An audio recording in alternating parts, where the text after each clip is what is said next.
All right, welcome back to a special edition, end of the month free workshop for you guys with your host, Gordon Wat. If you're watching this on Facebook, if you're watching this on Instagram, if you're watching this on TikTok, or you might be listening to this later on the Apple Podcast, Spotify Podcast. As usual, we do an end of the month workshop so that you guys can see what we're all about, what me and Doc have provided. And at the end of this, you're going to be able to get the free PDF workshop. You're going to get the video. You can download the PDF. You can comment the word confidence, and you should be getting a link so that you can get in our CRM so we can get this all out to you. He sent me this. I said, we got to do a workshop. We haven't done one. And we missed last month, but we do have everything that's in the courses. What are we be going over? And if you watched last week's episode, it was about how to control this situation. So this was only reasonable to put this workshop together for you guys today. And what we're going to be going over today, if I can may say, right, is going to be certain things that we're going to be going over breaking the belief trap. We're going to be going over the depersonalization and Doc's cheat code. We're going to be able to have clear boundaries with yourself without the bitterness, and how to have generational leadership at your home so that you can be the person everybody looks up to you, right? In a certain way.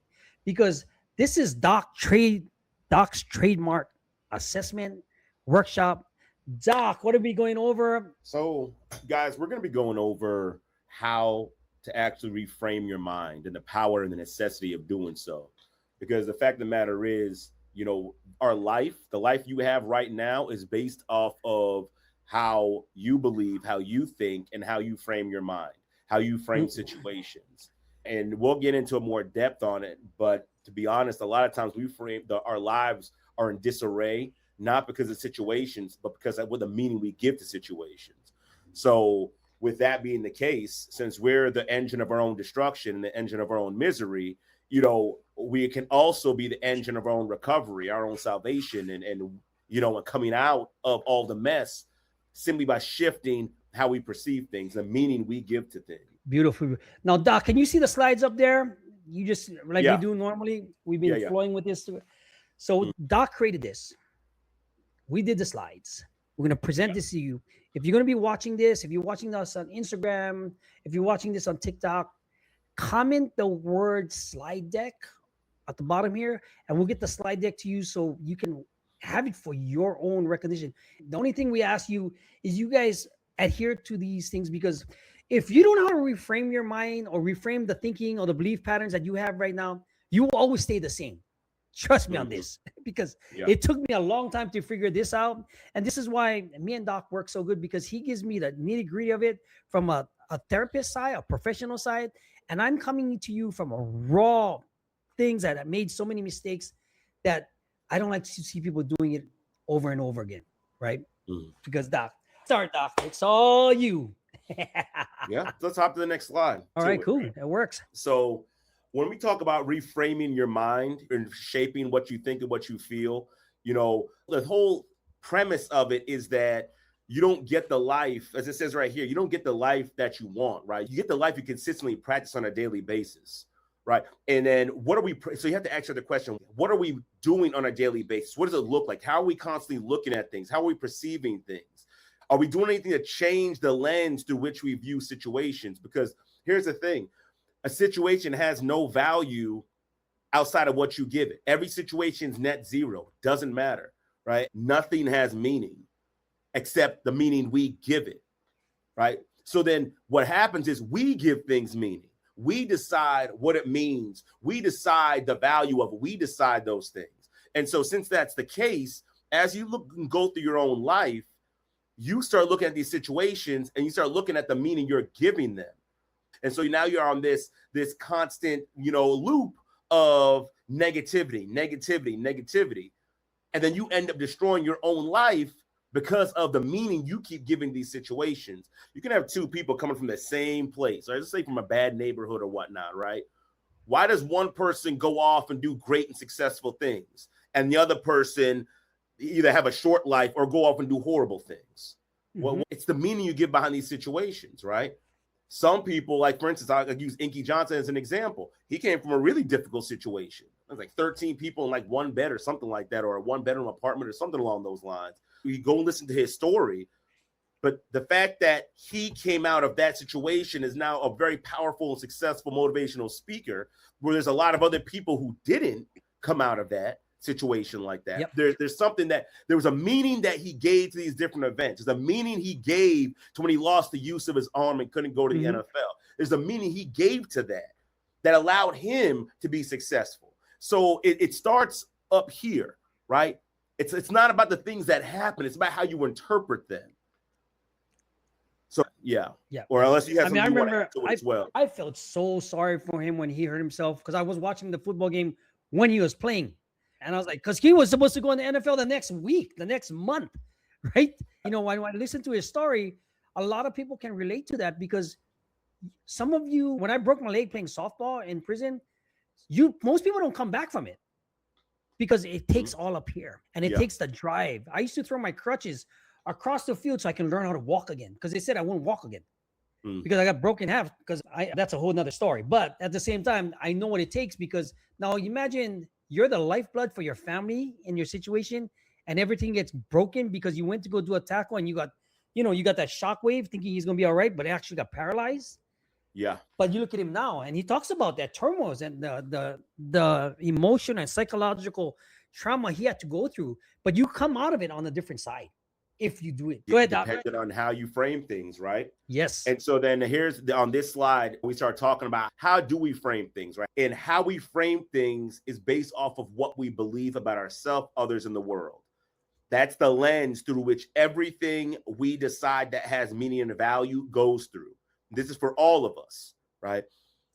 So for example, if you believe that nobody loves you, that no one cares about you, then guess what's going to happen? That lens you create is your perspective. So what ends up happening is the situation that has no value, it goes through that lens, it goes through that filter. So let's say you go to a party and no one greets you right away, right? And then so it goes through your lens of nobody cares about me, nobody loves me. And what's the thought that comes after that? See, nobody cares about me. No one's even notices I'm here. Nobody even likes me.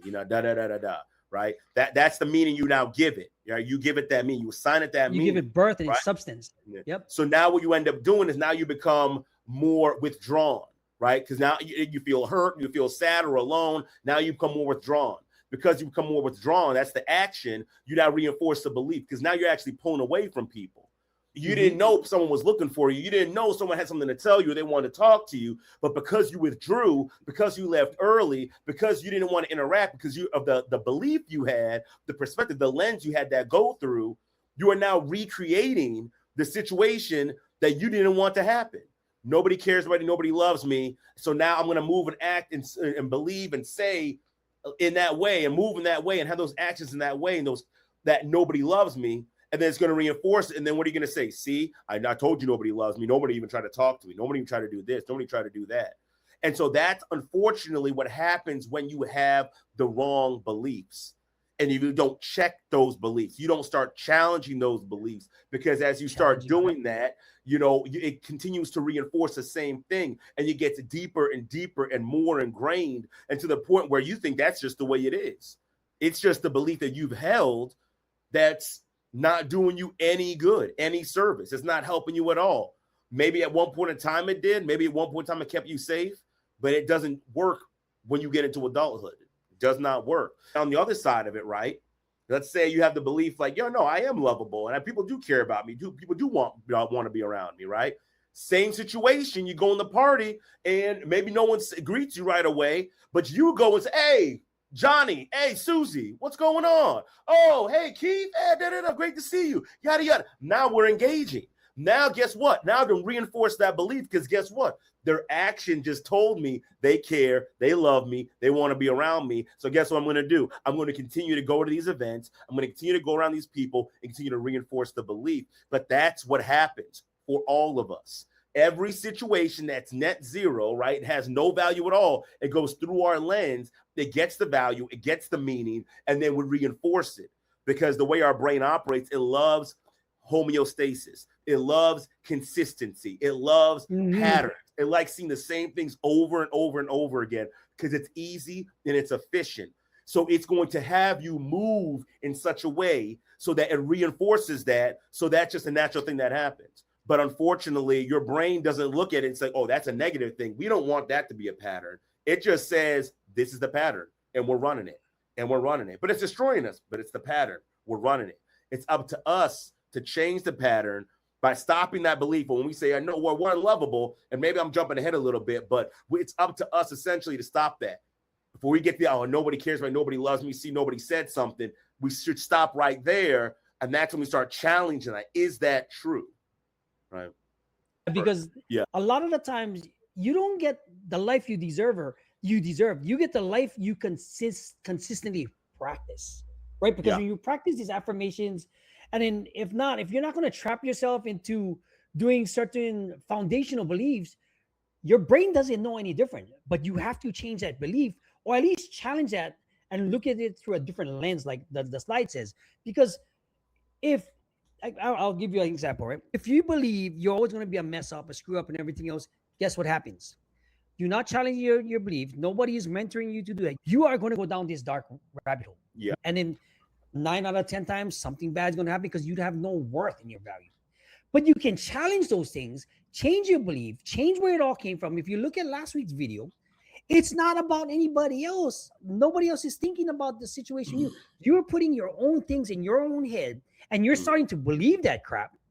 Yeah. And this is where it takes you down that path. Yeah. And when you know that and it's consistent enough, guess what happens? Like Doc said, his story, like there was people that do bad things. They put it in their own head. They believe it so much that they don't think it's almost like a mental illness in a way.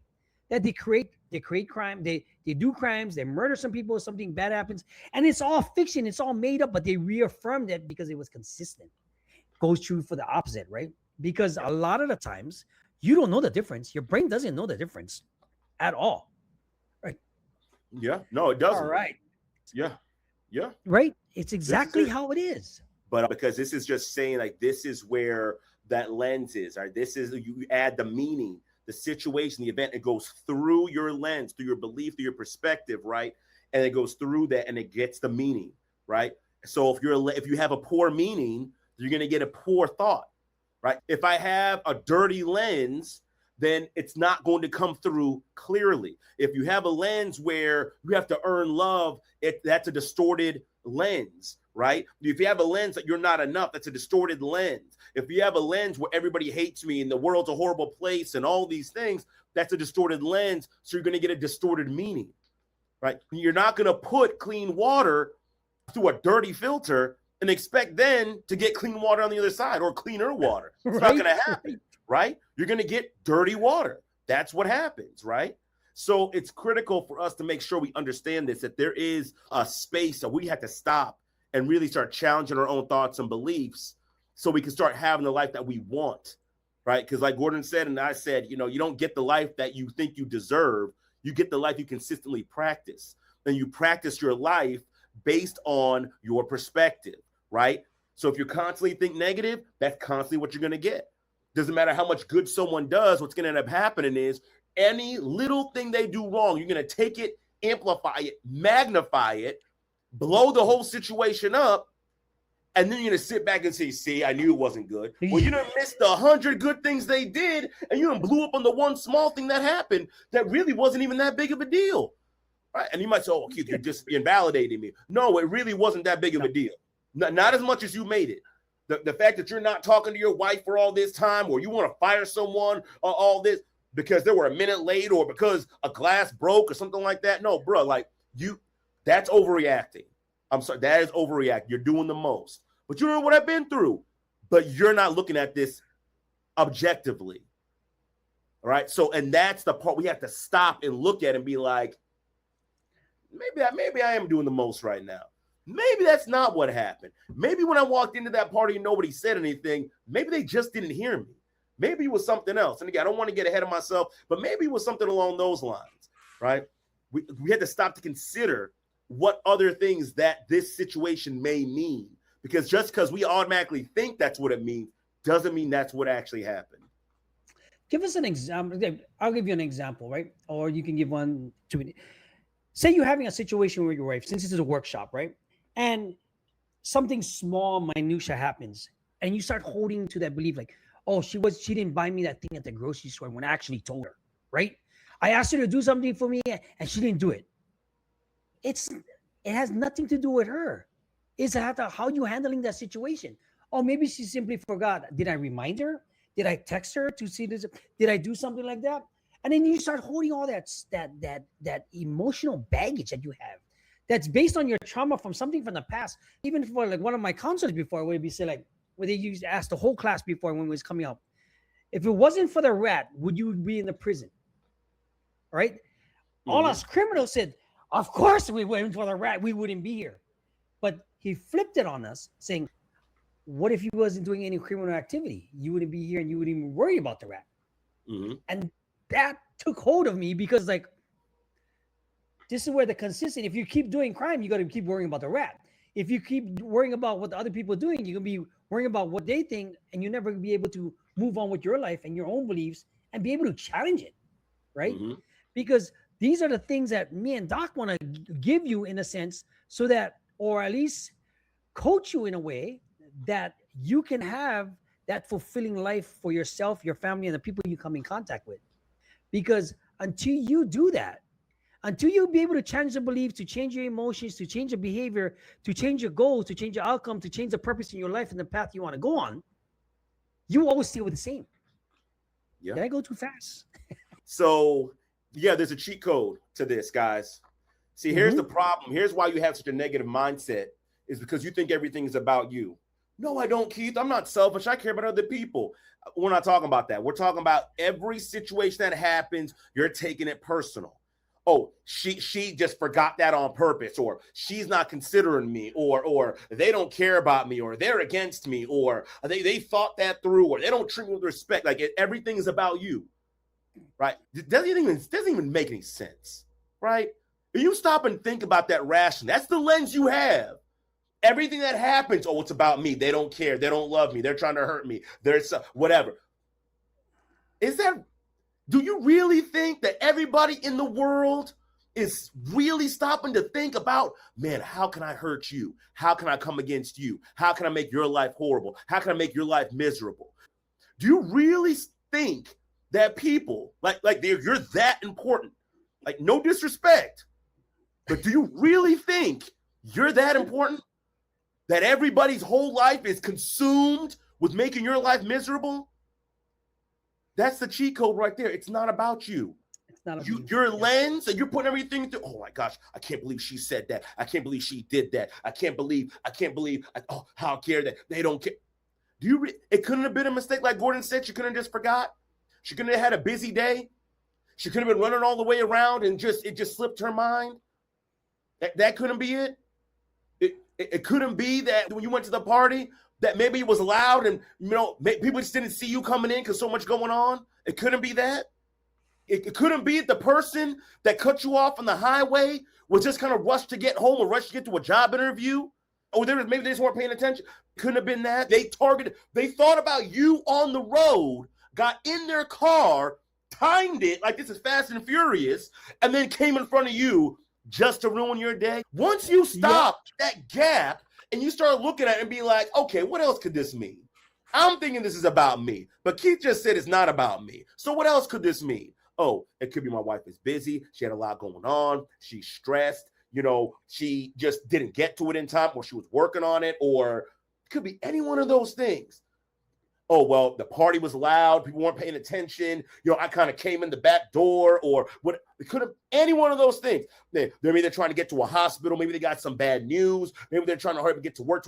Maybe they're trying to do any of those things are more viable than, oh, they were just trying to come for me. They were just trying to hurt me. Oh, woe is me. That's a victim mentality lens. I hate to break it to you, but when you make everything about you, like everyone's trying to, that's a victim mentality lens that will keep you stuck. And I'm all for empathy and validation, but that doesn't necessarily mean I agree with you, right? Because I'm not going to just co-sign and be like, yeah, you know, that's exactly what it means. No. Okay, yeah, I can see why you think that. However, let's get to the gap. What else could this possibly mean? What else could be a more rational explanation for why this thing didn't happen? Let's just think of some other options, right? Let's just stop and think about it. Before we go down this road and take action as if this person actually did this thing to you, let's stop and ask, right? Now, I'll tell you right now, when I have people do this exercise, I can't tell you how often I've never had someone come back and be like, yeah, they really were coming for me. Never. Why? Because it's not about you. So now that it's not about you, you can start moving differently, start thinking differently. Now you can actually start shaping and moving your life in a different way, interacting in a different way, being more empathetic, more loving, more caring, being more ambitious, you know, connecting with people more. When you stop making it about you. But if you make everything about you, you're going to be stuck in the same cycles over and over and over again. And then wondering why your life is miserable. It's because you're making it miserable. And you're going to make it miserable. I'll give you a perfect example, right? You know, I was at gang members, convict situation. I'll relate it to the real world also, right? When you're a criminal, so you're in gangs and you're protecting a block and you're saying somebody's disrespecting you because of blah, blah, blah, blah, blah, right? It's not about you. You put that in your head because you made it up. Are you disrespecting? You're trying to control a block that you don't know, that the government owned, that's working into some situation, and you're saying they disrespected me, so I gotta get them back, and I gotta go hunt somebody that looks like me, does the same thing to me for what? Right? It's just when you look at it and you're not in that consistent measure of that type of life. When you look back and you're thinking, oh, this guy disrespected me, I gotta go over there and do something and go pistol whip him and all this good stuff. For what? He just came to do something alongside in your hood. And I'll give you another perfect example. So when I was working at the hotel, right, you'd have the SUVs. Wait, Gordon, real quick. I just want to hone in on what you said. In your hood, the place that you don't own, more often than not, you don't own any property there. You know, you probably stay in your mom's house or in an apartment. So it's not really your hood at all. Right. Yeah. So again, in that gap, right, start thinking like, oh, shit, I don't even own this place. This ain't even mine, you know? But please continue. Please. I just wanted to hone in on that. But that's the mentality. They're turf. But you've been ingrained in this for so long and they're consistent from past on generations. That's what you think. Yeah. Until I step back from that crap and to go carry and go on hunting missions or say something like this because you felt a certain way. And I relate this to in real life, right? So the guys at the hotel, when we used to run the door and when I was a doorman and stuff like that, right? So all of us like to be in control of where the cars park, where we're going to do this and everything else. And they would ask me, Gordon, why are you so calm about this stuff, right? They're trying to direct traffic. I said, first of all, you don't own a hotel. This gap of land that you starting to control is not yours. You get paid and get tipped. At the end of the day, everything starts new. You're not getting shot. Nobody's trying to steal from you. You're not getting stabbed. And you're trying to control a patch of ground in front of the hotel so that you can be the man. Oh, but they're not listening. They're disrespecting me. They don't care about you. They're trying to get rides. They're trying to make their money, trying to make a living. So can you, but why are you going to get upset about it? Right? And it's a two different worlds, but same exact thing. Yeah. You don't own the property. You don't own the, you get paid so many hours for your 8-hour shift that you get told to do that you want to say you control, but oh man, the driver's not listening to me. I'm going to have words with him. For what? He's driving by. He's trying to get by this thing. But that's the same exact thing, same situation, different scenario, but it's the same exact thing. Yeah. All right. Yeah. But this is where reframing comes in, right? Once you stop yourself, because the thing is, you might still have that automatic thought where it's about you, right? You might still be trying to work through that, but you need to stop yourself and ask the question, what else could this possibly mean? What is another explanation for this, right? So even if I just hold it, okay, maybe they did come for me specifically, right? But what else could this possibly mean? And then we need to stop and ask ourselves that question. What is a more rational explanation for this? What's a better explanation for this? And don't be like, no, Keith, there is no other better explanation. It has to be that they were coming for me. No, that's lazy thinking. That is lazy thinking. Take some time. Stop. Before you want to blow up and destroy your relationship and destroy your job opportunities and destroy your time with your kids. Before you do all that, just stop and think.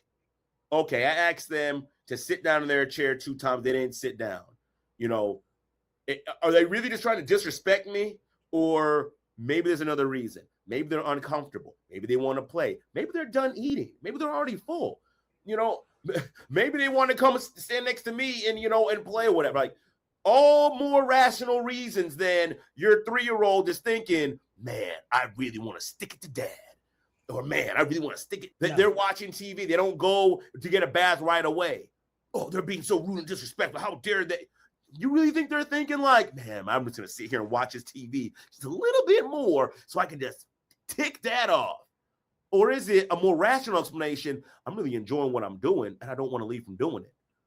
Doesn't change. Same thing. 3 years old to 80 years old. Thing. We're into something. We just really enjoy it. I'm not thinking I'm disrespecting you. I want to hurt somebody. I'm just thinking I really enjoy this thing, right? Yeah. So with that being said, ask yourself what else does possibly mean and finding more rational examples, more rational meanings behind it. And then also, listen, you can even cut to the chase. If you have access to the person, you could just ask them, hey, babe, you were at the store and you didn't call me. And I'm thinking that maybe you did that on purpose. But I want to just ask, is that what happened? Is that what you meant? No, that's not what happened. As a matter of fact, I forgot, or I was busy, or I was going to call you, and then someone else called me, and I got lost, and da-da-da-da-da. Oh, okay. A more reasonable, rational example. And I don't even say this. Let's just hypothetically say they did come specifically for you. You're saying, yeah, they were really trying to hurt me. Guess what? Unless you did something... and again, if you did something egregious to them, right? And they came to hurt you, then that's why, right? So you can't look at yourself as a victim and that, oh, how could they say that? No, you brought that on yourself, right? That's the consequences of your action. But then let's just say you come home, you say, hey, babe, how you doing? And she starts getting defensive and starts yelling and blowing up. You're like, whoa, what happened? Maybe your thought goes to, see, she's so disrespectful. She doesn't like me, yada, yada, yada. Pause.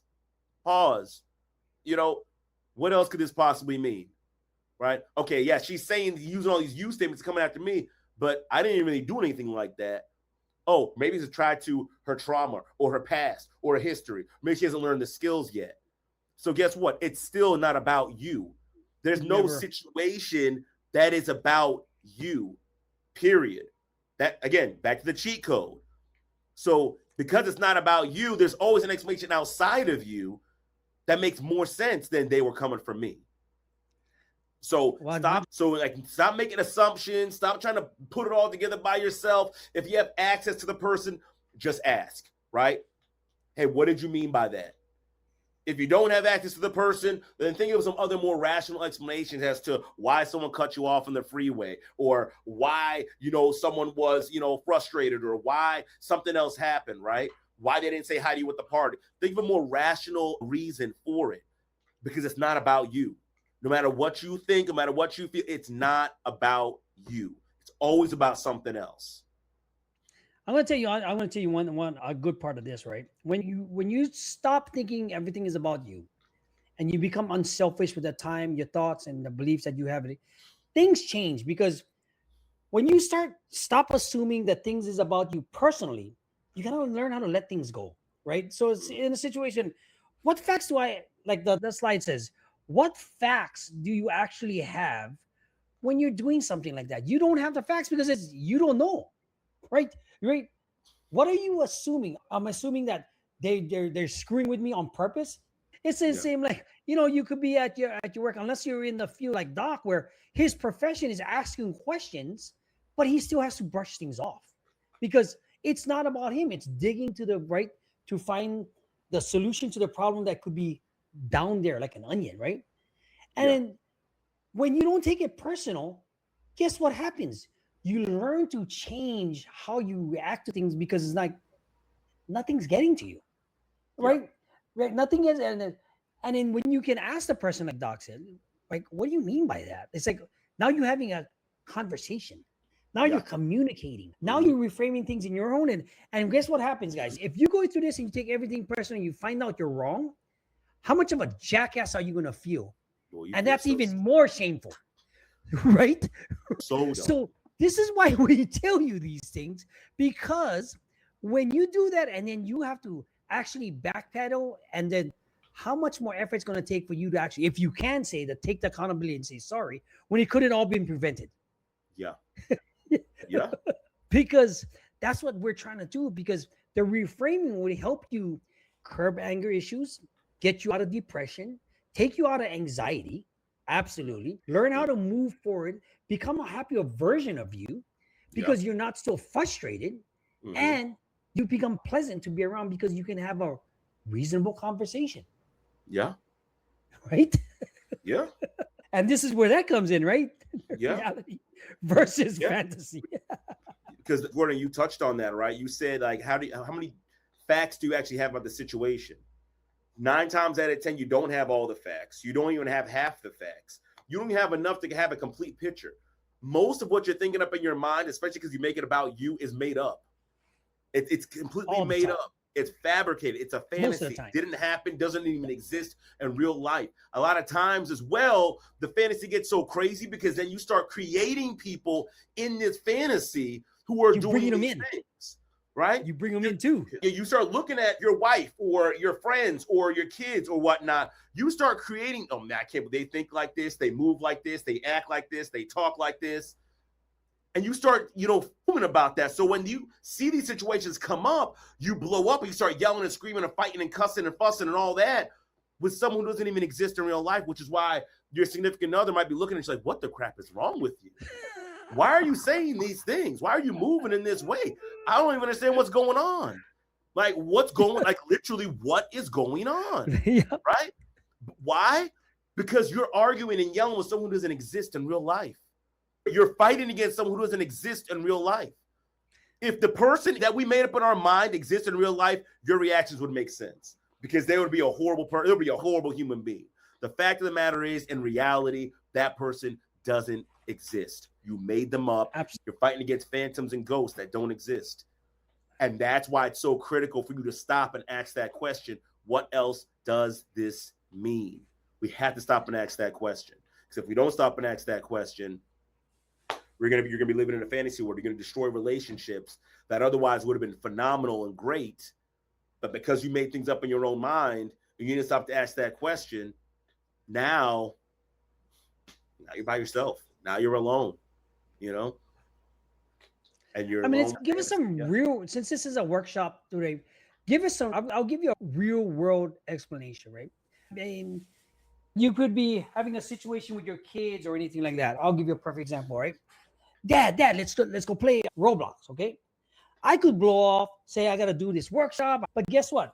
We have 3 setups right now where they're playing Roblox with friends, and to see when I reframe that this part of their life is going to be a minute part that they can say, my dad is coming on to play Roblox with them. So they're like on their phone, they're gaming, all this stuff. I'm playing this Roblox thing. I have no idea what I'm doing. But they're having a blast saying that's my dad in the video game. Like running around with this typewriter thing, or they're trying to kill me and they think it's the best thing ever. In these shooting games, right? Mm-hmm. But I could also say, if I didn't have this type of training from Doc and the coaching I've had and the work I've put in, I could blow it all off and say I got things busy to do.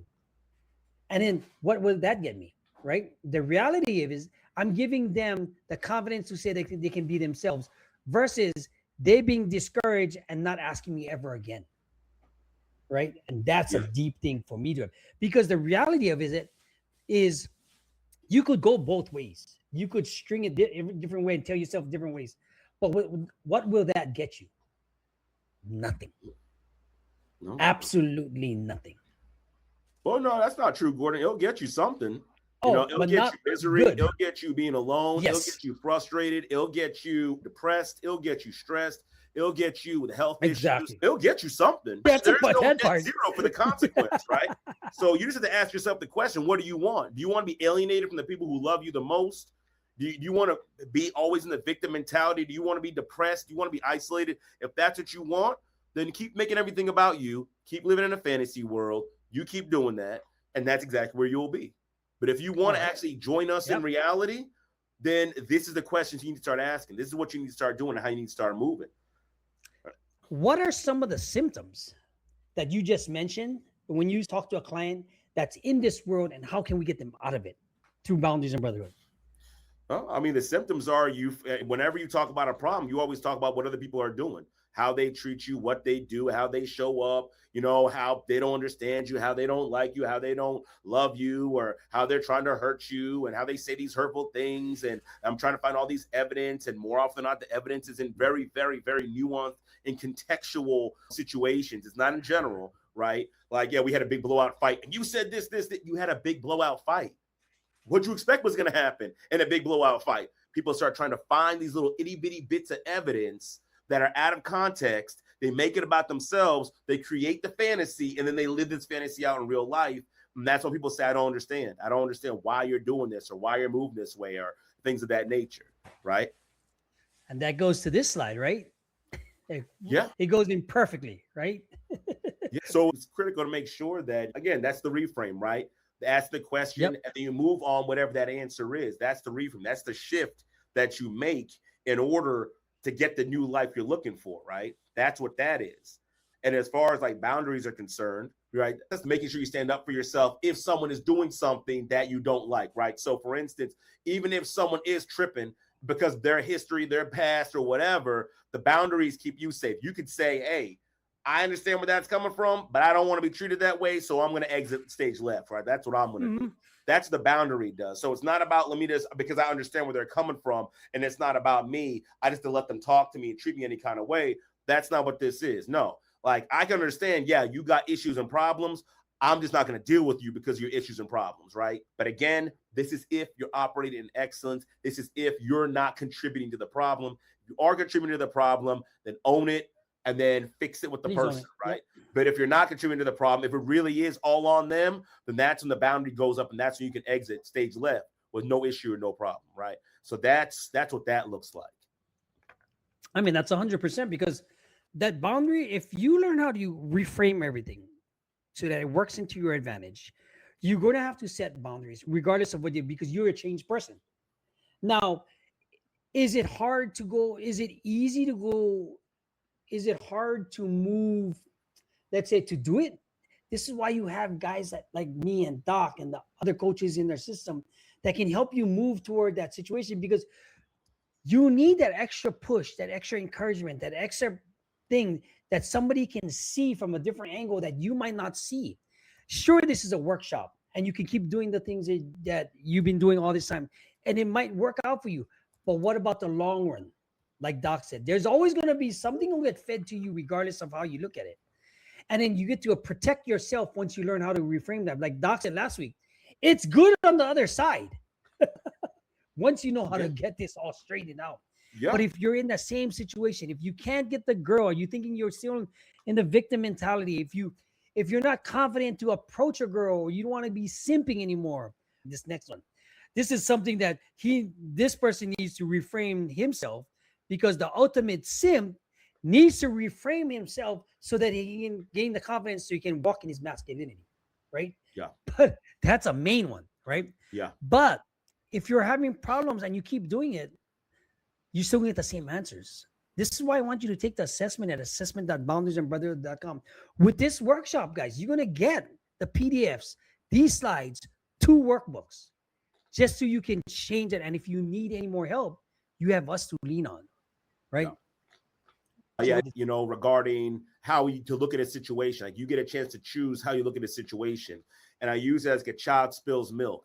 Now, you could take the route of, oh my gosh, they're making a mess, now I got to clean it up. It's so horrible. Man, why is life always happen like this? And you start yelling at the kid and pointing at him, and don't you know you're supposed to do it? You're supposed to, right?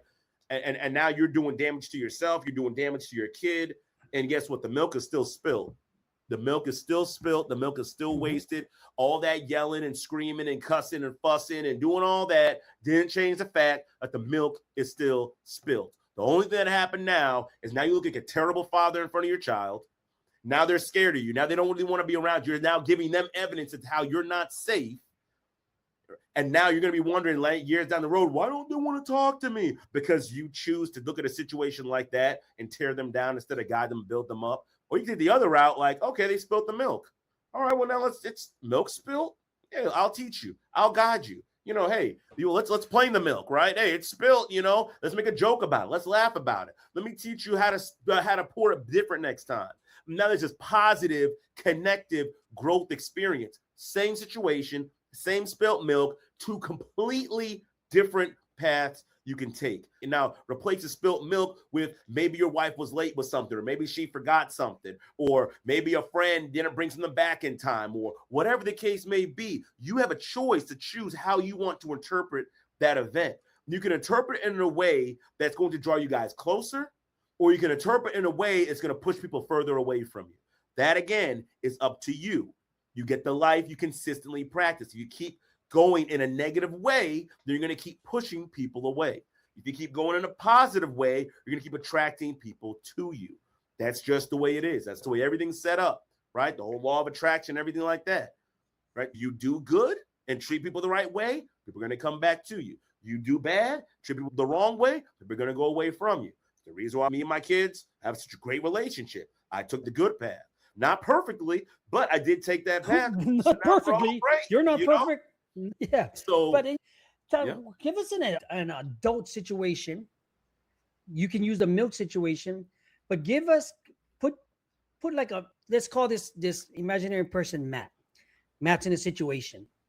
Walk us through something that you would spot from this person and how you would help them reframe it. I guess I could use the situation that happened last year. Okay. I've been trying to fix my jacuzzi tub in my bathroom. I'm trying to change out the shower head on the jacuzzi tub. Lost grip of the pipe. The pipe went underneath the jacuzzi tub. I told my wife, don't use the tub. She forgot. Used the tub. Flooded all the walls and everything like that, right? I mean, my son was like, Dad, you know, all this water is pouring down. It's funny because that's my same son that told me when that happened before in Florida, right? Similar situation, right? That just kind of hit. Now, I could have, and my wife, she even owned it. She was like, oh man, you did tell me not to use it. Oh man, you know, I'm so sorry. Now I could have blown up. Oh my gosh, it's going to cost us so much money. How dare you? See, you don't listen. Da, da, da, da, da. I could have done all that. And some people be like, oh, you would have been justified in doing that, Keith. Okay, maybe, but at what cost? Okay, I make her feel worse, right? I tear my wife down who I'm supposed to love, you know, and guess what? The place is still flooded.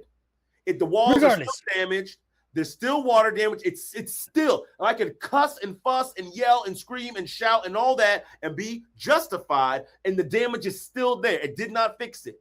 Will not help it. Nope. So what did I do? All right, okay, well, yeah, you know, it is frustrating, right? I'm not going to pretend that it wasn't frustrating. Yeah, it's frustrating, but you know what? Hey, we'll take care of it. You know, it'll be all right. We'll pull some money together. I'll call some people up. We'll get it all taken care of, right? Not a problem. And then guess what? You know, and my wife came back and she said, I still feel bad. I'm like, hey, babe, don't worry about it. That's why we have an emergency fund. Don't worry about it. Aside, you know, hey, we'll take care of it. It'll be fine. Like, we'll be good, right? And guess what? We were good, right? We were good. Everything got fixed. Everything was fine. We got a chance to move on and connect and grow close. That was it. So that's a real life example of what it looks like to reframe in the moment.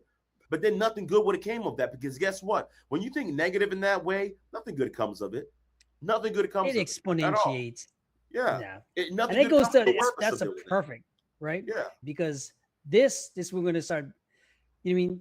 Once you learn the framing protocol, you can catch, you can identify, you can change your thoughts, you can change everything, and then you can kind of like separate what's good for you and what's not. Like Doc's situation said right here. What's going to happen if things don't work? You're going to fight with your wife more. She's going to hold back. You're going to blow up. You're going to do all kinds of name calling that you cannot take back. And again, for what? Right? For what? You know what I mean? And like number 3, right?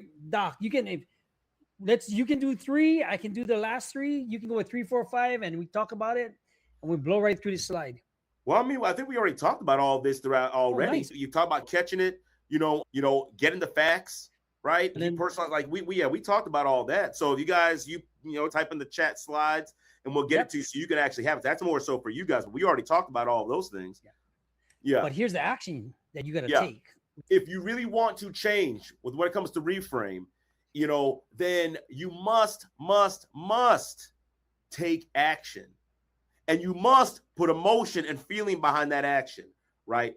So it can't just be, okay, you know, I want to change. And this is more on a deeper level. You really want to change your actions, your behaviors, and who you are. Like, so for instance, like at Real Talk, we do the affirmations, right? And I'll be honest, some people, you know, they don't really do it the way affirmations are supposed to be done, right? So then you say like, well, I matter, right? You know how your brain really locks in on behavioral change and locks in on remembering things? Emotion. How much energy is given to that How you make you feel. Right? Right. This actually, no, I'll use this as an example, right? PSA, I don't condone any of this. I'm just using it as an example. Correct. Hitler was an example of someone who used emotion and energy to trick an entire nation into just doing deplorable things. Look at how they agreed. Look at how he talked. It was, and it's the same thing. I'll be honest, it's the same thing that people do online with the whole manosphere thing. Oh, women like this and that. You yawn, you say, you know, it's whatever, you know, it doesn't stick. But someone who comes to you, they can be talking the most garbage nonsense, but they say with energy in there, and they're doing all this. And then now people say the dumbest things online, and you believe it simply because they're putting energy behind it. So this is a mechanism behind how change takes place. So if you want to be something different, if you want to be someone different, you have to not just say it, but you have to say it with energy and emotion. I do matter. I am lovable. I am worthwhile. Absolutely. I am enough. And that's how you say it. And then your brain's like, oh, they're serious now. Yeah, run that program. Oh, they're serious. Run that program. And you keep going and going and going and going until it sticks. Until now you become the thing that you've been saying you want to become the entire time. I'm successful. I'm an overcomer. I can do this. I mean, think about it like this. And I'll probably have to wrap it up here, Gordon, because I have a client waiting for me. But, think about it like this, right? If you ever played sports, when it comes time to hype people up, there are people in the locker room like, hey, guys, we're going to have a great time out there. Yay! Right? Don't do that to me. Let's go, team. Like, no one's doing that to me. No one's doing that. What are they doing? They're playing, we ready, and they're clapping, and they're flipping the lights, and they're jumping around, and they're pushing people, and what happens? You get hyped. Now you actually feel ready. Now you actually feel ready to go. That's how that works. So please don't hop in like, yeah, I'm going to really give it my all. You stand in front of a mirror, and you give some half-butt statement of, oh, yeah, I matter, or I'm really important, or like, don't do that, man. Like, take your life seriously. Take your life seriously. If you really want to become someone new, then you're going to have to do those things. And if you're like, oh, I'm too cool for that, and I'm from the streets, and we don't do that. Oh, my goodness. I mean, are you for real? Who are you trying to look cool in front of? It's not cool that you suck at being a husband. It's not cool that you suck and you're broke. It's not cool that it sucks that you're always a victim. That's not cool. I'm sorry. Ain't no one like, oh man, look at that guy, boy. He's a terrible husband. Definitely want to be like him. Oh, look how broke he is. Oh man, that's my dog. I don't want to be like him. Oh, look, you see, I love how he cries and complains all the time. I love that. Definitely want to do that. It's not cool where you are. It's not cool where you are. So just do something different. Just give it a shot. Give it 30 days and watch your life change. That's it. Doc, imagine if I went back to Hawaii from doing my time in prison and didn't take my chance to go to Vegas, that not knowing nobody. I had to reframe everything. I had to change everything. I had to move differently, did everything. But the best thing came out, what comes out on the side, because you're capable of more than that, than anything else. Because a lot of the times people don't want to reframe it because they're scared. Yeah. Because they're so used to the normal things that they've been doing all this time. And then you got to guard the door of your mind. Garbage in, garbage out, right? Like you said, you cannot marinate your mind with negativity all day by scrolling and not getting something done. But you got to say, when you reframe a lot of things, Doc, if you need to go, I can continue this. No worries. Guys, I'm going to leave you guys with that. Hey, sign up. If you want more of this, sign up, guys. If you want more, sign up. Please More in-depth things. Doc, take the assessment. Gordon's gonna walk us through the rest of this. But I'll say this one last thing. One last thing, right? Kind of what Gordon was saying, especially with this slide. The more garbage you let into your life, the more negativity that feeds those beliefs, that filter, the stronger that filter is going to become, the dirtier that filter is going to become, right? So you need to stop listening to trash and garbage and inputting that stuff into your mind and into your life and into your heart. Then when you stop doing that and start putting in positive things, good things, then you're going to start getting a better and cleaner filter, right? So I'll leave you guys with that, and I'll see you all again next week. Gordon, we'll catch up, man, all right? Yes. Doc got to do Doc things. He got professional back. He does the real deal. Together we do coaching, but if you want to do private practice, we do have a section for that can happen for you if you need professional help. Because this way we bring it all together, right? Absolutely. Because you need professional help, you need coaching, but it is a viable option for you when you come and join us program. Yeah. So one of the things I wanted to show you guys is like when you learn how to reframe a lot of different things in your life, a lot of things is going to change. You're going to be more confident. You're going to be more included with yourself because you've been doing things so many different ways at certain time and it hasn't worked. With the ways we're showing you at Boundaries and Brotherhood, where you have camaraderie, when you have certain things, you have a shield, you control your emotions, you have emotional intelligence, a lot is going to change and you don't fear a lot of different things. Because once you fear certain things, guess what's going to happen? A lot of times you're going to be able to guard the mind at the door and figure out a way that you can do so much more with your life. And, true brotherhood is you can have men around you that's going to be complement what you got going on instead of not. Now, I'm not saying if you look at all the guys in the military and gangs or sports or anything, the one thing they all have is camaraderie. And for me, I miss that from all my guys that's around. But that's why we called it brotherhood, because everybody needs somebody to lean on. Even with my other guys that I talk to every single day, we joke, we laugh, we talk about sales, we talk about marketing. And brotherhood isn't just simply validating what you got wrong. They keep you in check also, right?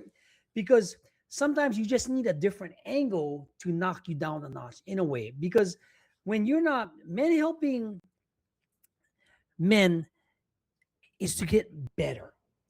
100% to get better so that you can be the best version of yourself instead of all this garbage that's going on out there. And trust me when I say all the garbage out there, because I bit into that. I lived it. And what did it get me? Nothing. The ego got in the way, the pride gets in the way, and nothing's going to get done. If you believe in God, you believe in yourself, and you get chased for happiness and what's important, this is the program for you. Because a lot of times you get misguided. I've been misguided. I'll be the first to admit it. But once you understand that things, the energy, the authenticity, the direction, the encouragement, the support, the confidence will be able to get you to where you want to be so you can reframe everything, so you can work everything to your advantage and your goals for you. But here's the challenge, guys. And for the next 7 days, I want you to catch some sort of negative feeling, some sort of thing that's keeping you stuck in that certain loop. And stop to ask, where did this shit come from, right? What else could it mean? How could I change it so I feel a little better instead of getting frustrated, angry? And take it from me, guys. I have a lot of hours of anger management, and I knew where it stemmed from, right? Because your old programming will continue interpreting things in a way from your past and not get you on a place where you need to be. Because when you do that, right, some things is going to happen to you that you might not even foresee, right? And when that actually happens also, right, a lot of the times you're going to be able to either catch it, not catch it, or maybe do catch it, but not be able to work it to your advantage in a way that's going to be.